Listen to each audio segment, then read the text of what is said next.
Hello, you beautiful people. My name is Mark Clough, and this is Conversations with Our Daughter, a limited series podcast wherein my wife Jackie and I chat to our adult daughter Lauren about her experiences of school and life in general prior to a diagnosis of Autism Spectrum Disorder at the age of 16. Now, we love words and we're not easily offended, so you might find some of the language or humour questionable, in which case, thank you for listening and toodaloo. However, if you can look past the occasional lapses into dad jokes and the obvious inadequacies of our recording setup, you'll hopefully get to enjoy some insight into the everyday experience of autism from an eloquent and thoughtful young woman who can see and understand both sides of some of the issues associated with this strange and baffling condition. Anyway, enough of all that. Let's get on with it, shall we?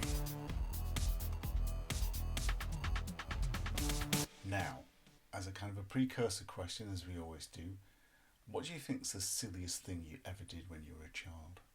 Silliest thing I ever did as a child? Well, it depends if you mean like silly just stupid or stupid but naughty. I'll take either. I don't know, probably like digging a hole in my wall was quite mad. That was quite a mad thing. I mean, that's the maddest one that's coming to mind. Yeah. But probably also licking and sucking a glow stick at a school disco, and it leaked in my mouth, and Mum was there doing the face painting, and she just took me to the bathroom to spit it out, and it didn't taste very nice, and I got worried about it because I had chemicals in my mouth. Then we went back into the hall, and I did it again. You did it again? Yeah. I didn't realise I'd done it until I'd put it in my mouth, and then it leaked again, a different glow stick. And now you know why we are such proud parents. Still, one of my favourite things of yours was when you came into the room and, frowning, asked, "How do I spell UK?" I didn't know that one. You did. That still makes me laugh today. How old was I? Oh, unfortunately, you weren't that young. But well, I kind of just spluttered, probably spat tea all over my lap. I'm thinking, you are kidding, aren't you? But as we've said before, kids are stupid, aren't they? That's why we're in charge and not children.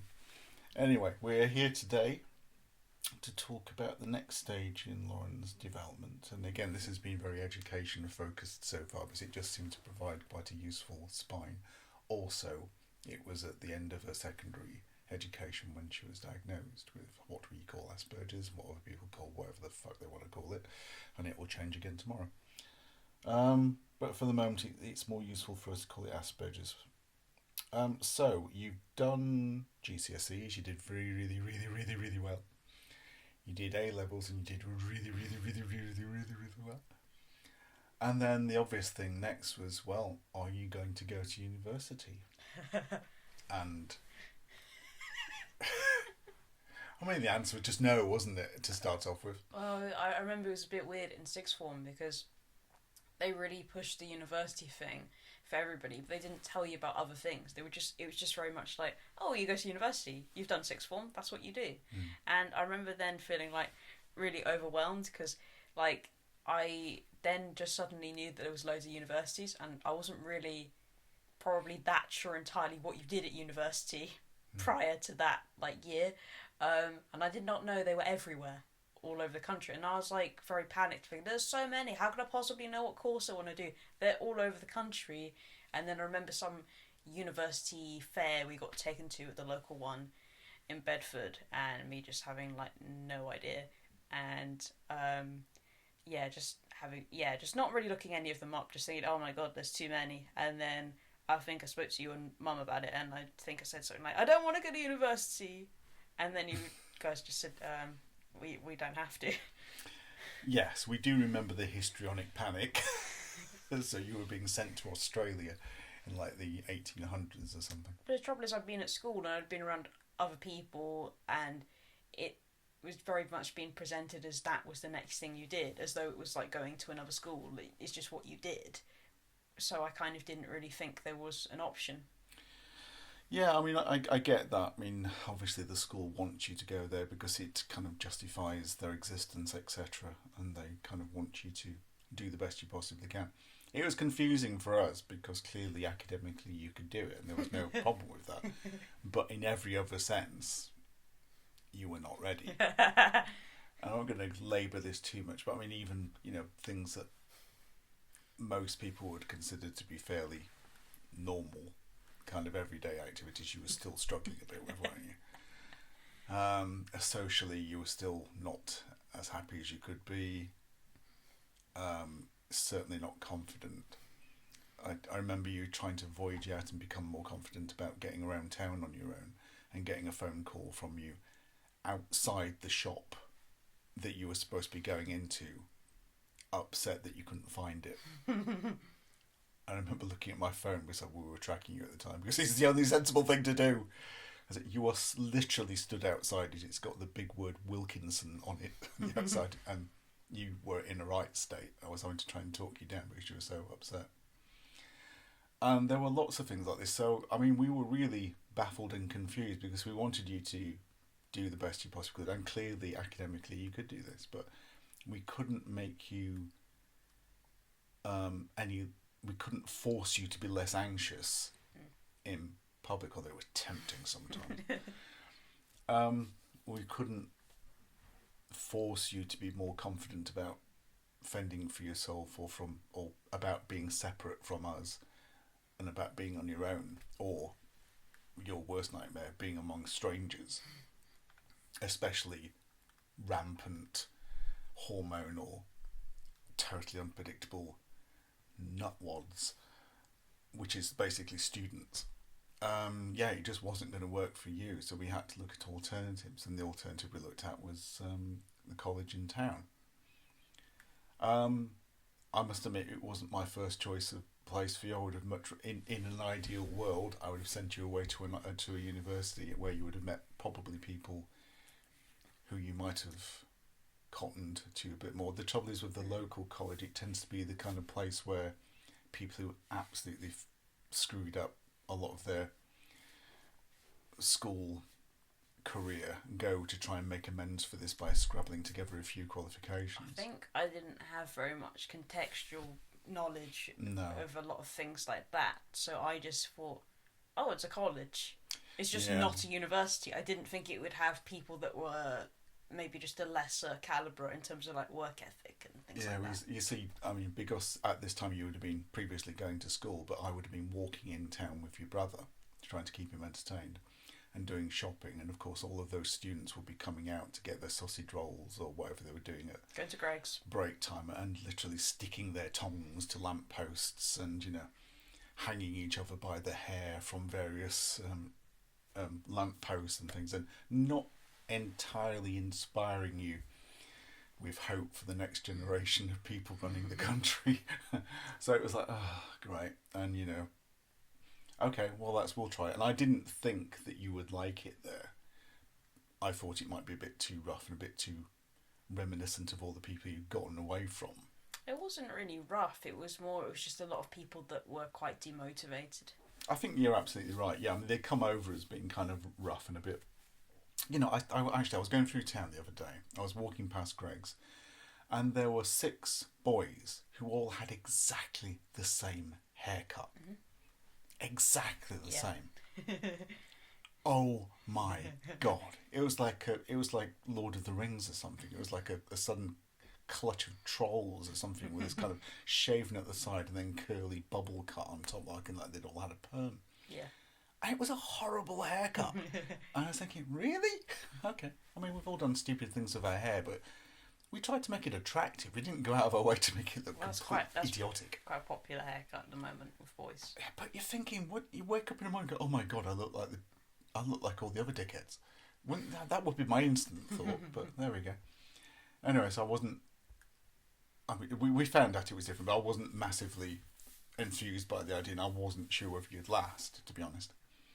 But you went there, and because you were hardier than I'd given you credit for, you managed to kind of ignore the more raucous element. It was a lot quieter in your section anyway on doing photography, and just get on with it. But you were very nervous before starting it again. I mean, it's like, oh, I've done really well in GCSEs. Oh, I've done really, really well in A levels. Oh, I'm going to fail miserably trying to do anything else. That seemed to be what went through your head. I think it was quite extreme anxiety from what I remember. Yeah. Of it. Just starting and having new lecturers and also like new like classmates and stuff. Also finding the idea of calling your tutors by their first name quite weird when you've come from school. Yeah, I mean, this is now 4 years later, but you still are struggling with the idea of the fact that lecturers aren't teachers walking around in mortarboards with canes. No, I don't think you so. do. No, I wouldn't agree with that. Well, you might not do, but that's what I hear in your conversation. You are worried about getting into trouble quite a bit. And it's like, well, you can't get... These are now your peers. These are people you would work with, not under. Yes, they have information to pass to you, perhaps, and stuff to help you to learn.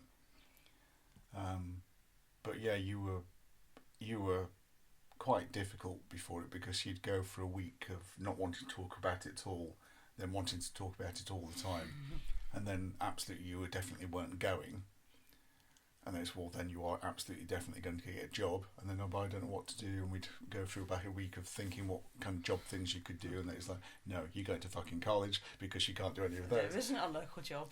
There were no local jobs. So it was a bit of a maelstrom of emotions, and then you eventually started. I mean, yes, you had all the anxiety of transition. I mean, everybody does, but I'm sure anybody listening to this is, yeah, we all go through that. We all go through that, but not to this degree. You were quite close to being mad for about a couple of weeks, and of course, we're having to try and talk you down and just it's college. You're not going into the arena. This is not the Colosseum. No one is wanting to destroy you or pull you apart or feed you to lions. It's there to help you. But you were still feeling unsure about it. And we got you to sign up with the special needs people there. I mean... I don't recall signing up or really... Like, I don't... From my memory, I wasn't even aware they had a disability team until like the second or third year. They were just so... I had no idea where they were even based. To be honest, the website was so appalling, it took me about like half a day to try and find it. It was so buried. And then we made the kind of contact, oh yes, and then nothing happened, as, you know, it basically always happens with this.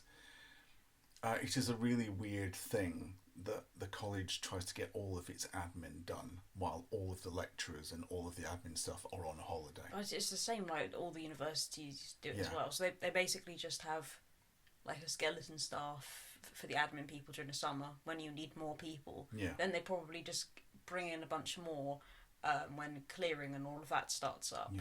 But So there it's was no really real... terrible time-wise. Yeah, I mean, it didn't help settle you in, because it was so unsettling, the fact that no one seemed to be getting back to your emails, no one seemed to be returning your phone calls, no one seemed to be around, and if someone did get back to you, it wasn't the person you'd initially contacted, and then it would be the person you'd initially contacted, leapfrogging from very inconsistent, and to be honest, the latest incarnation that hasn't been much better. No. It just seems to be a massive flaw in the system that, you know, you give them, the admin department, all this work to do when they're not there, which is, you know, a bit silly. Maybe they need to think about that. But I think once you actually started, you were kind of, you could see the facilities were useful to you. The proper dark rooms, proper studio setting, proper equipment. I think you got on with the techs quite quickly. Yeah, fairly quickly. You got on with most of the lecturers pretty well,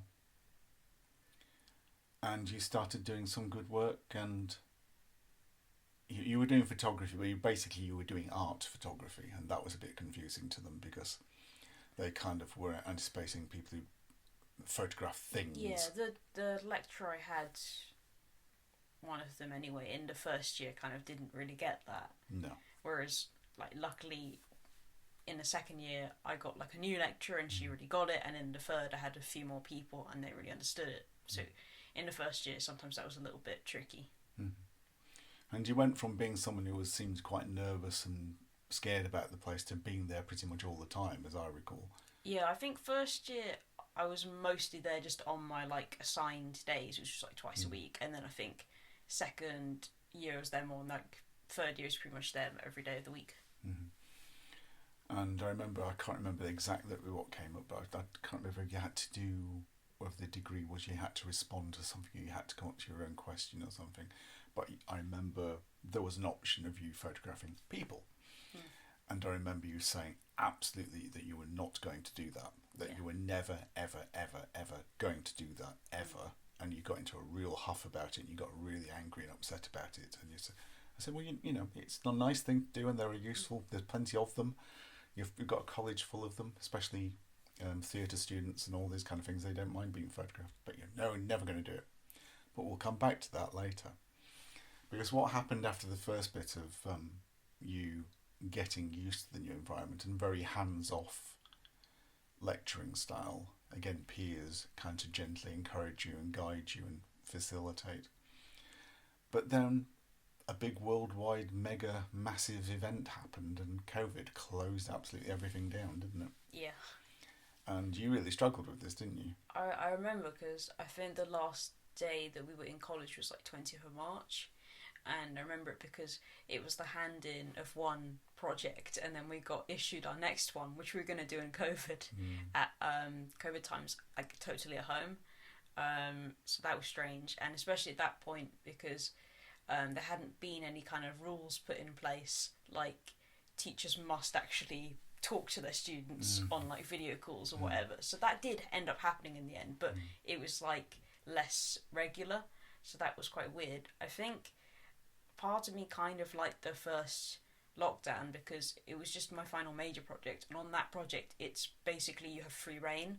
It's not a specific themed one, you just do what you want to do. And I was kind of happy to be away from some of my course mates because I'd just become really irritated with them after a while, just being negative and not that motivated. It's a very big part of your personality, and this has happened ever since you started at school, that it really troubles you when other people don't make the most of the learning opportunities. I don't like being around them because to me it feels like being around toxic kind of elements.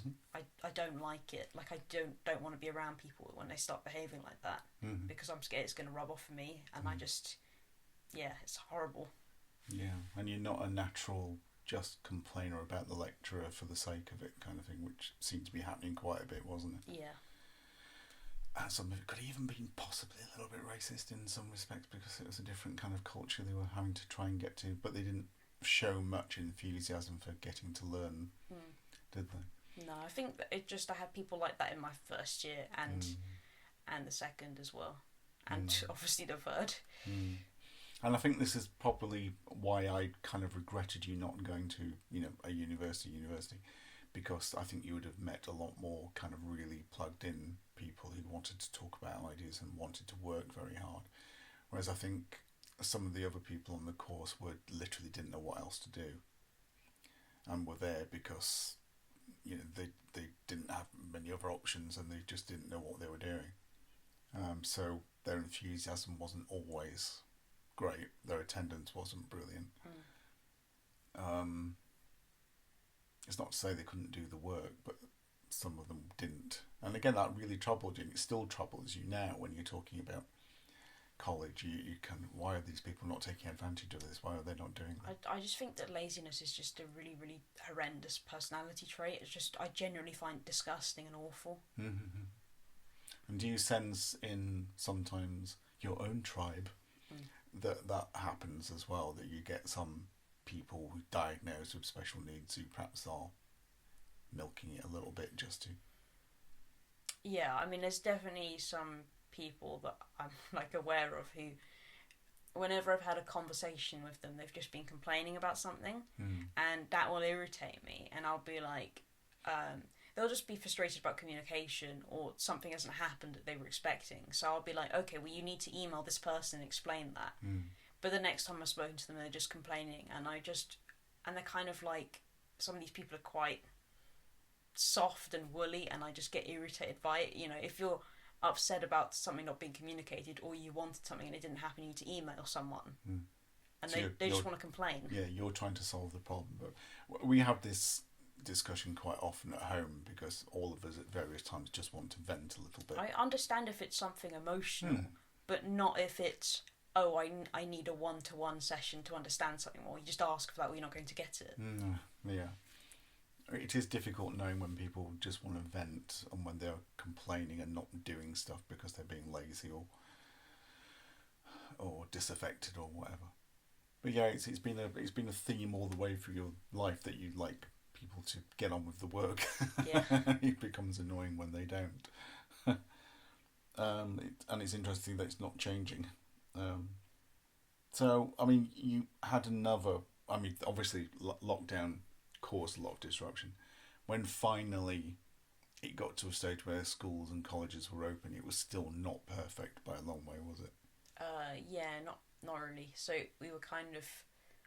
Our hours had to change because we had to be in sort of like year group or course kind of bubbles. So that meant we weren't doing like... We had one whole day and then 2 afternoons, which is, I found very annoying because it was like a change in that structure. But it's something that's occurred to me recently with the pandemic, and especially with like the first lockdown and the last one. It's kind of like neurotypical people had to experience what it's like for autistic people. Like, you didn't know when this thing was going to end and had this like long-term uncertainty, which then made people who wouldn't normally be that anxious quite anxious, and you couldn't really like reason with it that much or try and solve it. And I think for autistic people, life is like that most of the time. Yeah, I mean, as I've said to you quite a lot, I mean, I didn't have a bad lockdown because effectively the whole world had to do what I do all the time, which is basically live slightly away from people because I'm usually looking after your brother and he doesn't want to do many things and he's antisocial when he's amongst people. I'll be honest, you don't like people. I like some people, but in small quantities. I like my own company. So, yeah, I mean, it was basically the whole world was forced into being in my kind of existence, and most of them that were raging about it, were most upset, were most anxious about it. Whereas I was thinking, guys, come on, this is my everyday, and you can't even, you're in the 3rd day of this, and you're already screaming and banging your heads against walls.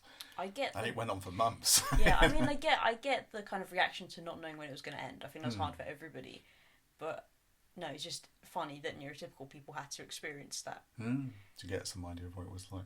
But how did you feel about the actual pandemic itself? I mean, did it worry you? I remember initially when we were still at college, before everything had closed, one of my course mates had got very, very preoccupied about it because his dad had ill health for a few years. So every single day he was like looking up stats on his phone and telling us about them. But it was like still mostly like in China and stuff, and spreading to other countries, but not as far as we knew in Europe. Of course it was, as it turned up, we just weren't aware of it. So I just thought, yeah, it's not going to get to the UK. There's been like lots of things like that. Like Ebola didn't like mass spread over here. No, but it was a very, very different thing because it was viral and because people were just doing what the hell they liked. I just thought it was going to be like that. Maybe like it would get here, but there would just be 6 cases, something like that. Didn't expect that it would be everywhere and loads of people would get it. I think I felt after a while quite worried about it because I didn't know how ill I could get, whether I'd be like mildly ill or if I'd get badly ill. I mean, in the end, I didn't actually get it at all. So I don't know if I'm just immune or something. But I remember when they were introducing all the different rules and stuff, I was quite preoccupied about following them. So when it was, you can go out for an hour of daily exercise. I remember Mum and I going out for a walk in the evening, and we ran into 2 like neighbours who don't actually live entirely in our area. So Mum was like saying hi to them, and that was a conversation. But I was getting very, very anxious because I was thinking this needs to stop because we've got an hour outside. I don't want to talk to these people. Also, then worrying about whether we're too close to them or not. So my brain was always worried about following the rules. I got quite disturbed about the way other people were behaving and things I was hearing on the news. Like, I think it was this young man who spat in an old woman's face and then she ended up dying. And it just seemed to be like quite a few really horrible things you'd hear like that. And then even like around you in like your daily life, there's sometimes where people who started to behave really weirdly or voice opinions you didn't know they had were sometimes a little bit racist or quite racist. So I found that very uncomfortable, and it kind of made me a bit not really trusting of people. And I think because we didn't go outside that much and weren't permitted to initially, I got quite afraid of the outside because I wasn't that used to it anymore. So even though I experienced everything in quite a heightened sensory way normally, it was even worse in lockdown because it's just at home for most of the hours of the day. So if I go outside, like during the day, it'd be really loud. And I also was quite uncomfortable about being close to people. So if someone was walking on a pavement, I'd walk in the road or cross the street. And I kind of still do that to a degree. Yeah, I mean, there were difficult times. I mean, generally the people who were trying to look after us, it was probably their finest hour. And for the generally quite stupid and timid, it was probably the worst of their lives. I remember like being quite disturbed by the fact it was, I think I heard on the radio, in a supermarket, with the shortages, there were people stealing stuff out of each other's trolleys, and that just felt really apocalyptic and horrible, and it really, really freaked me out. So I think when I went outside, most of the time I was going for walks with Mum or with you guys. So if I went out on my own, I was actually physically scared of all the people around and how they could behave. Yeah, I mean, it wasn't. I was definitely irritated by. I mean, we had those Russians living a couple of doors down who took it upon themselves to have a little disco party every night. You just wanted to slap them. They were just idiots. But hey, they have a really strange culture sometimes. And there were lots of stuff going on. I mean, obviously the junkies and the other druggies were just doing whatever they could to get by. Bless them. And I remember like accidentally, I want to stress this, accidentally hitting that guy with the frying pan in Primark because he was being such an arsehole. I don't know this one. He was going around. This is just after we'd opened up again. The shops had just opened up, and he was going around standing behind mostly women and coughing really, really loudly. That's horrible. Refusing to wear a mask because everybody was wearing a mask at the time. He was coughing and breathing really loudly. He was just being repulsive. And he was in front of me in the payout, the cashier's thing, and he's chatting to the woman across the counter in a kind of, I don't care about anything, me, kind of way, and he's breathing all over her really loudly, and she's quite obviously fairly annoyed. And he refused to go the way that the arrows were pointing, obviously, which meant he came past me again, so I just happened to have brought a frying pan, and I was kind of like, accidentally hit him with it. Where did you hit him? Well, it probably just hit him in the stomach, but he had quite a big stomach, so I'm hoping it hit him. I mean, that was about a third of what I actually wanted to do. Did he notice? Oh yeah, mate. I'm sorry, mate. I think you were supposed to have gone that way. So effectively, you walked into the frying pan. I didn't hit you with it. I think you bought a frying pan deliberately. Be honest, I was tempted. He was being so objectionably horrible. You can only hope he got ill. Anyway. But apart from that and my slightly dark sense of humour, yeah, so it caused quite a little bit of hassle. I do remember you going back to college after it had opened up and you having a cold. And it was only a cold. It was patently and obviously just a cold. Like, I didn't feel like that well, and it was a bad cold, not like a because people have thought meek one. Yeah, the stupid people literally thought that COVID had come and wiped all the other diseases out, which evidently it could not have done. So you went back with a cold, and you had one person who was on the staff who was greatly perturbed by this and would not listen to you. He said, "It's just a cold." Because we'd gone in, I think he was like delivering some kind of information to me and the other students, and I was just like coughing quite fast. I was trying not to because it wasn't a great time to have a cold with COVID, because any time someone coughed, people always worried it was COVID, and people were actually very, very worried about that for good reason, but it also became a bit hysterical after a while, so I was really trying not to do it and go very, very, very red and like eyes watering, and it was just bad. It was just one of those like really kind of like throaty coughs. I mean, you weren't you weren't transmitting it by that stage. It was about like 4 days before you went into college. I mean, I felt rough and I felt quite tired, but I was like, it wasn't like presenting me getting out of bed or anything like that. It was just the symptoms carrying on. Yeah, he was just like got like freaked out after it, because I coughed quite a few times and quite loudly, and I think he said, "Oh, is that like a chesty cough you've got?" Because obviously at that point they were like, "Oh, well, it's not just any cough; it's a chesty cough for COVID." And I was like, "Well, no, it's actually throaty. Like my throat is sort of that's very different." And just tried to go in that, but then he just kept on saying things, and then I think how his other half was a teacher or something like that, and that he couldn't get it.